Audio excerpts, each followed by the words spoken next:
بسم الله الرحمن الرحیم. مهدی معدنی هستم، مدیر مجموعه روشنایی نلانور. مجموعه نلانور از سال 1391 شروع به کار کرد تو زمینه تولید محصولات روشنایی از قبیل لامپ‌های LED، براکت، پروژکتور و تمام محصولات LED. در حال حاضر تولید لوازم روشنایی داخل منازل رو داریم. در ابتدا ما تولید لوازم تابلوسازی رو داشتیم از قبیل بلوکی هایی که توی تابلوسازی استفاده میشن. برندی که ما داشتیم برند پیل بود و برند نلا هم بهش اضافه شده. توی این دوتا برند ما تولید میکنیم.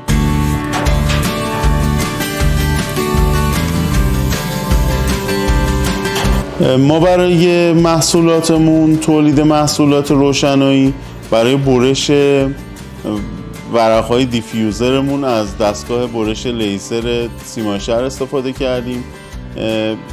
این دستگاهی که ما خریداری کردیم سایزش 100x140 هست و باهاش ورق‌های دیفیوزر روی محصولاتمون رو برش میدیم.